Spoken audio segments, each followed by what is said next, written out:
Hey everybody, welcome back to 30 Tips in 30 Days, and today's day 8. So tip number 8 is make disciples, not converts. And you say, well, Paul, duh.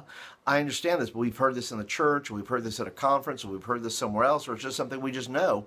But so many youth ministries operate on a principle of creating converts, and that the measure of success is, and it's only one, it is a measure, but it's not the only measure of discipleship. It's not how many kids are responding to the altar call. It's not so much how many kids are raising their hand. It's not so many kids filling out a card. What the real truth of making disciples is looking at a kid's lifelong journey.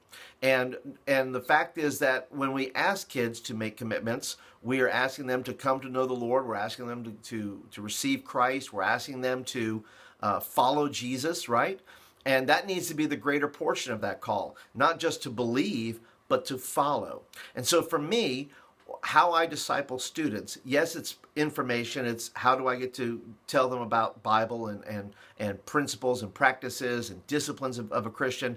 But even so much greater than that is I give them increased responsibility. It puts me in connection with them, whether that's with me or with somebody else. But then it becomes life on life, that I'm able to impart to them with their responsibility, whatever that responsibility is.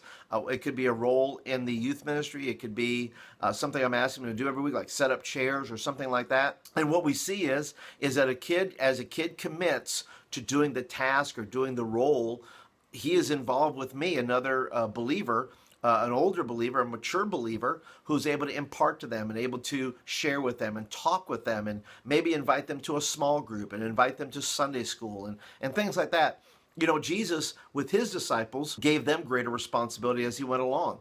You know, he said, look, you guys feed the 5,000. Right? They were in no way, the optimum people that you want to say that to. Hey, go feed the 5,000. Of course, they had their reasons and excuses, but he increased their opportunity to lead. We take learners and give them leadership roles. The learners will become leaders eventually. So Jesus gave them opportunities. He says, go and prepare the room for the Passover. He told them to go out. The 70 told them to go out and to cast out demons and do the things that the Spirit would allow them to do. And so as we give an increased responsibility, we then get to be accountable with that young person in their discipleship journey. And from there, we're able to pass along the faith and the scriptures and the knowledge, life on life with students, and creating that accountability relationship where we're able to build trust with them and then lead them into the ways that the Lord would have us to lead. So that's it. 30 tips in 30 days. That is tip number 8. Make disciples, not convert. What can you do in your youth ministry right now that would help create more accountability, more responsibility to where you can be in relationship with these kids to help them become disciples and not just leave them in the convert stage. So thanks for joining today. Appreciate you guys being here. Leave me some comments down below about what you think about the 30 tips in 30 days, and I look forward to hearing from you. If you're brand spanking new, thanks for being here. Please be sure to hit the subscribe button to get more videos like this in your inbox. And if you're a regular, thanks so much for hanging with me today. I hope that you're enjoying the tips. Please leave me some comments. Let me know how you're enjoying them.